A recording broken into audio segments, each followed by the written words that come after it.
पिछली वीडियो में हमने देखा था कि फास्ट एपीआई क्या है और क्यों यूज़ होता है। आज की वीडियो हमारी प्योरली प्रैक्टिकल है। हम स्क्रैच से अपने एनवायरनमेंट को सेटअप करेंगे और अपना पहला प्रोग्राम लिख के उसको रन करेंगे और अपनी लाइब्रेरीज़ को साथ ही साथ इंस्टॉल कर लेंगे। तो टाइम नहीं ज़ाया करते, शुरू करते हैं। तो फास्ट एपीआई चूँकि पाइथन का एक फ्रेमवर्क है तो आपको इसके लिए पाइथन चाहिए होगी और पाइथन आपने खुद इंस्टॉल करनी है। मैं नहीं इंस्टॉल करवाऊँगा। वो क्यों? क्योंकि मेरा ये मानना है कि अगर आप एक डेवलपर बन रहे हो तो आपको कम से कम सॉफ्टवेयर्स खुद डाउनलोड करने आने चाहिए। तो पाइथन आप खुद डाउनलोड कर लेना और उसका एनवायरनमेंट सेटअप कर लेना। उसके बाद आकर आप इस वीडियो को फॉलो कर लेना। तो मैंने एक फ़ोल्डर के अंदर अपने कोड एडिटर यानी VS कोड को ओपन कर लिया और इधर मैं अपना कोड लिखूंगा, अपना एनवायरनमेंट सेटअप करूंगा, वर्चुअल एनवायरनमेंट, और अपनी लाइब्रेरीज़ को इंस्टॉल करूंगा। तो सबसे पहले अपना वर्चुअल एनवायरनमेंट बना लेंगे। मैं गिट बैश टर्मिनल का यूज़ करता हूँ। तो उसके लिए मैं अपने वर्चुअल एनवायरनमेंट को कैसे बनाऊंगा? सिंपल कमांड होता है, ये नॉर्मल टर्मिनल्स में भी यही कमांड होता है। गिट बैश के लिए कोई ख़ास कमांड नहीं है, लेकिन एक्टिवेशन का जो तरीका है वो नॉर्मल टर्मिनल्स पे डिफरेंट है और गिट बैश पे थोड़ा सा डिफरेंट है। तो वर्चुअल एनवायरनमेंट कैसे बनाऊंगा? मैं यूज़ करूँगा python-m venv और इसके आगे मैं अपने एनवायरनमेंट का कोई भी नाम रख सकता हूँ। तो ज़्यादातर होता यही है कि आप अपने वर्चुअल एनवायरनमेंट का नाम भी venv ही रखते हो, venv, और एंटर दबा दोगे तो आपका वर्चुअल एनवायरनमेंट बन जाएगा। तो ये देखें, हमारा एक नया फोल्डर बन गया venv के नाम से और इसके अंदर हमारी इंक्लूड, लिब और स्क्रिप्ट्स की डायरेक्टरीज हैं। तो वर्चुअल एनवायरनमेंट बनाने के बाद आपने क्या करना है, इसको इधर से मिनिमाइज कर दो या कोलैप्स कर दो और अपनी एक main.py की फाइल बना लो। तो इस main.py की फाइल के अंदर हम अपना कोड लिखेंगे। अब वर्चुअल एनवायरनमेंट को ना एक्टिवेट करने के 2 से 3 तरीके हैं। एक तो ये कि आप अपने टर्मिनल के अंदर अपने एनवायरनमेंट को एक्टिवेट करके ना अपने टर्मिनल के थ्रू ही कोड एग्जीक्यूट करते रहो, लेकिन अपने कोड के लिए एनवायरनमेंट चेंज ना करो, वो ग्लोबली रहने दो। और दूसरा तरीका ये है कि आप अपने कोड और टर्मिनल दोनों के लिए ही एक सेपरेट एनवायरनमेंट बना के उसको सेलेक्ट कर दो, जो कि हम इसमें करेंगे। वो कैसे करेंगे? वैसे नॉर्मली आपने देखा होगा कि आप सोर्स कीवर्ड का यूज़ करके venv लिख के, स्क्रिप्ट्स लिख के, एक्टिवेट लिख के ना अपनी इन्वायरमेंट को एक्टिवेट कर लेते हो। ये तरीका भी ठीक है और ये तरीका बहुत अच्छा है, आपको हेल्प करता है एक अंडरस्टैंडिंग बिल्ड करने के लिए कि आपकी इन्वायरमेंट कैसे वर्क कर रही है। लेकिन इसका एक आसान तरीका क्या है कि आप अपने टर्मिनल को इधर से डिलीट करो या किल करो और इधर VS कोड के अंदर आओ जिधर आपके पाइथन का वर्जन लिखा हुआ है। जब आप इसके ऊपर क्लिक करोगे तो ये आपसे पूछेगा कि आप अपने इस कोड इन्वायरमेंट में कौन सा इन्वायरमेंट सेट करना चाहते हो। एज अ डिफ़ॉल्ट आपका ग्लोबल इन्वायरमेंट हमेशा सेलेक्ट हुआ होगा, लेकिन जब आप अपना एक वर्चुअल एनवायरनमेंट इस डायरेक्टरी के अंदर बनाओगे ना तो इधर आपके पास एक और भी ऑप्शन आ जाया करेगा जिसमें आपकी वर्चुअल एनवायरनमेंट शो हो रही होगी। तो आपने क्या करना है, आपने उसको सेलेक्ट कर लेना है और ये आपकी वर्चुअल एनवायरनमेंट को सेटअप कर लेगा आपके इस कोड या इस डायरेक्टरी के लिए। इससे क्या होगा कि जब भी आप टर्मिनल ओपन करोगे तो उसके अंदर ऑटोमेटिकली आपकी वर्चुअल एनवायरनमेंट एक्टिवेट हो जाया करेगी। अब बेशक आप गिट बैश टर्मिनल ओपन कर लो या आप CMD ओपन कर लो, पावरशेल ओपन कर लो, कुछ भी आप ओपन कर लो, उसके अंदर ऑटोमेटिकली आपकी इन्वायरमेंट एक्टिवेट हो जाया करेगी। ये देखें, इधर मैंने CMD ओपन किया, उसके अंदर भी मेरी इन्वायरमेंट एक्टिवेटेड है, और जब मैंने गिट बैश ओपन किया था उसके अंदर भी मेरी इन्वायरमेंट एक्टिवेटेड थी। तो ये करने से ना आपको बार बार वो सोर्स का कीवर्ड या एक्टिवेट करने की ना स्क्रिप्ट्स को रन नहीं करना पड़ता। तो ये एक अच्छा तरीका है, आप ये फॉलो करेंगे तो आपके लिए आसानी होगी। उसके बाद आपने दोबारा से अपने टर्मिनल को ओपन करना है और इधर ना 2 लाइब्रेरीज को इंस्टॉल करना है। एक है हमारी फास्ट एपीआई और एक है यूवीकॉर्न। ठीक है, वो किस तरह करेंगे? अब चूंकि हमारी इन्वायरमेंट एक्टिवेटेड है तो हमें और कुछ नहीं करना, हमें सिंपल लिखना है पिप इंस्टॉल फास्ट एपीआई और स्पेस देके यूवीकॉर्न। ठीक है, और एंटर दबा देना। तो ये हमारी लाइब्रेरीज को इंस्टॉल करना शुरू कर देगा। और अगर मैं अपने वर्चुअल एनवायरनमेंट के फोल्डर को ओपन करके अपनी लिब वाली डायरेक्टरी को एक्सपैंड करूँ तो आप देखोगे कि इधर मेरे पास मेरी सारी जो लाइब्रेरीज या फ्रेमवर्क्स हैं वो इंस्टॉल हो गए हैं। मेरा फास्ट एपीआई ये रहा, उसके बाद मेरा यूवीकॉर्न एंड पे होगा ये रहा। इसके अलावा यानी जो 2 लाइब्रेरीज हैं फास्ट एपीआई और यूवीकॉर्न, इसके अलावा जितनी भी लाइब्रेरीज है जिन पर ये दोनों डिपेंड करती हैं आपके पास वो भी इंस्टॉल हो जाएंगी। जैसे पाइडेंटिक हो गई, हमारे पास कलोरामा हो गई और हमारे पास एनोटेटेड टाइप्स होगी। जितनी भी लाइब्रेरीज है जिन पर वो 2 लाइब्रेरीज डिपेंडेंट है वो सारी आपके पास इंस्टॉल हो जाएंगी। अब हम क्या कर सकते हैं, अपना कोड लिख सकते हैं और कोड को रन कर सकते हैं। तो कोड के लिए मैं क्या करूँगा, एक सिंपल सा API लिखूँगा और अभी आपको कोड समझने की ज़रूरत नहीं है, ये वीडियो सिर्फ एनवायरनमेंट सेटअप करने के लिए है कि आप अपने कोड को लिख के रन कैसे किया करोगे। तो मैं एक सिंपल सा कोड लिखूंगा, from fast API import fast API app equal to fast API. इधर मैं एक एंड पॉइंट बना दूंगा ऐप डॉट गेट, और इधर एक फंक्शन बना दूंगा जो कि एसिंक्रोनस होगा, जो कि रिटर्न करेगा हेलो वर्ल्ड।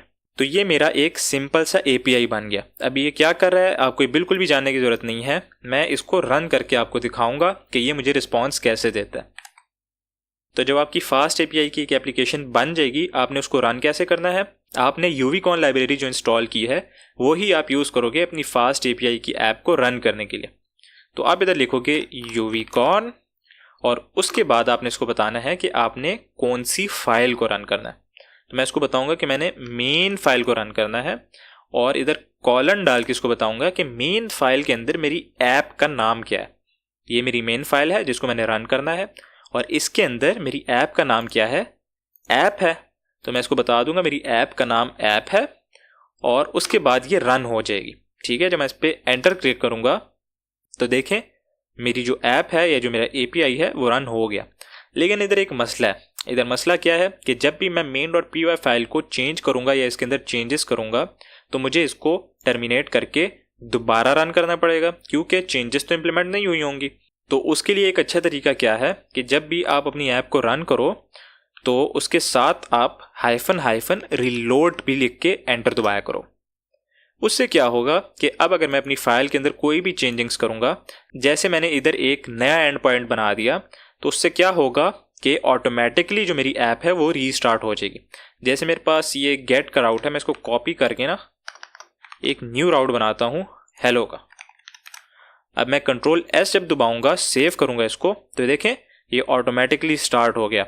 इसने चेंजेस डिटेक्ट कर दी main.py के अंदर, और मेरे सर्वर को शट डाउन करके दोबारा उसको स्टार्ट कर दिया।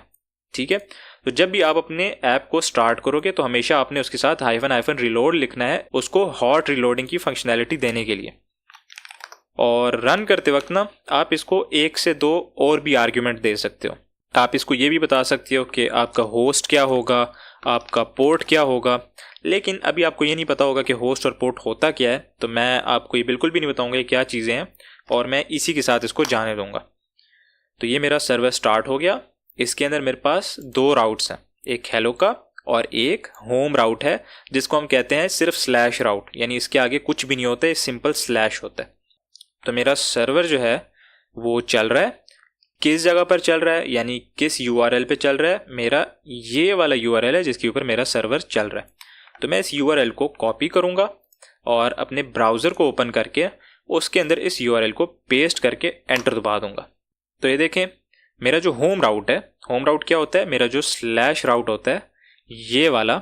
राउट्स क्या होते हैं, राउट्स ये होते हैं जैसे इंग्लिश का वर्ड है राउट या रूट, जो भी आप इसकी प्रोनाउंसिएशन पढ़ो, इसका लिटरल मीनिंग क्या है, इसका लिटरल मीनिंग होता है रास्ते का। तो अगर हम इसके लिटरल मीनिंग से भी इसका मीनिंग समझने की कोशिश करें तो वो क्या होगा कि ये हमारे ब्राउज़र को बताता है कि इस आईपी या इस सर्वर के ऊपर आपने किस रास्ते से किस जगह पर जाना है। यानी जैसे कि मैं किसी के घर जाता हूँ तो मैं घर के दरवाजे के सामने अगर खड़ा हो जाता हूँ और दरवाज़ा खटखटाता हूँ तो मुझे किसी और तरीके का रिस्पांस मिलेगा, और अगर मैं डायरेक्ट घर के अंदर घुस के किसी के कमरे का जाके दरवाज़ा खटखटाऊँगा तो मुझे किसी और तरीके का रिस्पांस मिलेगा।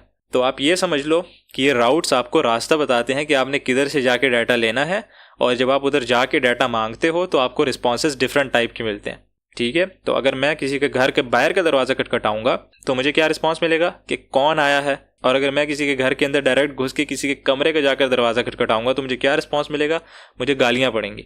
ठीक है, तो राउट आपको बताता है रास्ता कि आपने सर्वर के ऊपर किस जगह पर जाकर डाटा अपना हासिल करना। तो अभी के लिए आपने बिल्कुल भी टेंशन नहीं लेनी, ये हमारी बिल्कुल इंट्रोडक्टरी वीडियो है ना, इसके अंदर मैं आपको समझा रहा हूँ आपने एनवायरनमेंट सेटअप कैसे करना है। तो उसके लिए सिर्फ एक टोटल पूरा कर रहा हूँ, मैं आपको दिखा रहा हूँ कि एंड पॉइंट्स दिखते कैसे हैं। जब आप बार बार इन एंड पॉइंट्स को देखोगे ना कि ये किस तरह दिखते हैं, कैसे वर्क करते हैं, तो आपको खुद ही समझ आना शुरू हो जाएगी कि अच्छा यार ये चीज़ इस तरह वर्क करती है और ये चीज़ इस तरह वर्क करती है। तो मैं अपने होम राउट यानी घर के रास्ते पे आया जो कि हमारा स्लैश है, तो मुझे क्या रिस्पॉन्स मिला, मुझे हेलो वर्ल्ड का रिस्पॉन्स मिला जो कि ये रहा। अब मैं इसको अगर दूसरा कोई रास्ता बताना चाहूँ कि भाई मेरे सर्वर पे ना इस रास्ते पे जाओ, तो वो मैं कैसे करूँगा, मैं इधर स्लैश डाल के उसके आगे उसको रास्ता बताऊँगा। तो मेरे पास इधर फ़िलहाल 2 ही राउट्स हैं, यानी सिर्फ 2 ही रास्ते हैं, एक स्लैश यानी होम का और एक हेलो का। तो मैं इसको हेलो का रास्ता भी दे के ट्राई कर लेता हूँ कि मुझे क्या रिस्पॉन्स मिल रहा है। तो मैं एंटर दबाऊँगा और मुझे वही रिस्पॉन्स मिलेगा, क्योंकि इधर मेरे दोनों ही जो रास्ते हैं यानी दोनों जो राउट्स हैं वो दोनों मुझे सेम रिस्पॉन्स दे रहे हैं। अगर मैं क्या करता हूँ, इधर वर्ल्ड को चेंज करके वर्ल्ड्स कर देता हूँ और सेव करता हूँ, तो सेव करने से ये ऑटोमेटिकली रिलोड हो जाएगा। और अब अगर मैं दोबारा से इसी राउट के ऊपर जाके विजिट करता हूँ तो ये देखें मुझे डाटा हेलो वर्ल्ड्स मिल रहा है वर्ल्ड के बजाय। ठीक है, तो इस तरह आपका API बनता है और रन होता है। इस वीडियो के लिए मैंने आपको सिर्फ यही समझाना था कि आपने लाइब्रेरीज को इंस्टॉल कैसे करना है, आपने एनवायरनमेंट कैसे बनाना है और आपने राउट्स कैसे बना के अपनी ऐप को रन कैसे करना है।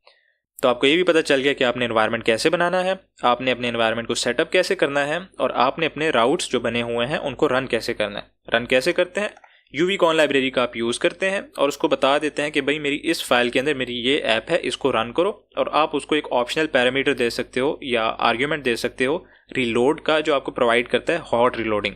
हॉट रीलोडिंग क्या होती है कि जब भी आप कोई चेंजेस करते हो अपनी फाइल के अंदर तो वो ऑटोमेटिकली आपके सर्वर को रीलोड कर देता है। तो उम्मीद करता हूँ आपको इस वीडियो में कुछ ना कुछ नया सीखने को मिला होगा। मिलते हैं अगली वीडियो में, तब तक के लिए learn simple and right simple.